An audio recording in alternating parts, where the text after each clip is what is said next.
નમસ્કાર, સ્વાગત છે આપનું ડીટીવી ન્યૂઝમાં। દાહોદના ગોદી રોડ વિસ્તારમાં વહેલી સવારે ચોરી કરવા માટે આવેલા 3 તસ્કરોએ મકાનમાં ચોરીનો પ્રયાસ કર્યો હતો। ત્રણેય તસ્કરો સીસીટીવીમાં કેદ થયા।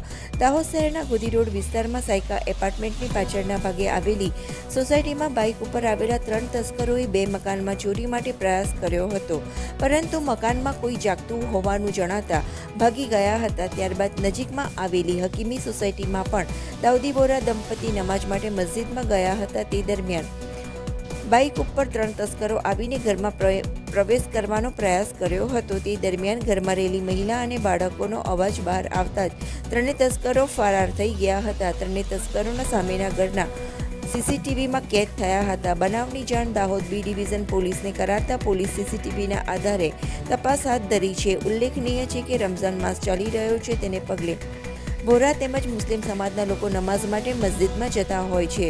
તે તકનો લાભ લઈ તસ્કરો ચોરીનો અંજામ આપવાની પ્રયાસ કરતા હોય છે તેવી ઘટનાઓ વારંવાર સામે આવી છે। શહેરમાં અનેક સ્થળોએ વારંવાર ચોરીની ઘટનાઓથી શહેરીજનોમાં ભયનો માહોલ જોવા મળી રહ્યો છે। ત્યાં પોલીસ દ્વારા પેટ્રોલિંગ સઘન બનાવી શંકાસ્પદ લોકોની તપાસ હાથ ધરે તે જરૂરી બન્યું છે।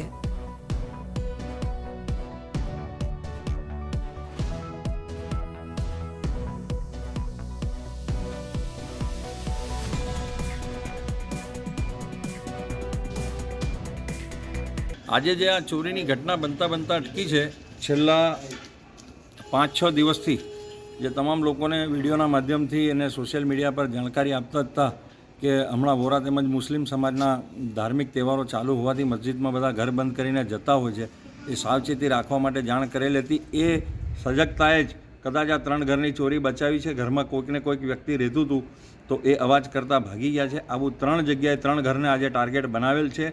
પોલીસને જાણ કરી છે। પોલીસ એની રીતે સીસીટીવી કેમેરામાં તપાસ કરી અને આ ચોરને પકડશે એવી આશા રાખીએ છીએ। પોલીસ આનામાં તપાસ કરી જ રહી છે અને ફરી લોકોને વિનંતી કે આ રીતની સાવચેતી રાખે અને પોતાની ત્યાં નુકસાન થતું બચે। એટલે બહાર જવાનું થાય તો કોઈકને કોઈક અથવા આજુબાજુમાં અથવા સોસાયટીમાં ચોકીદારની વ્યવસ્થા રાખે એવી ફરી નમ્ર વિનંતી છે।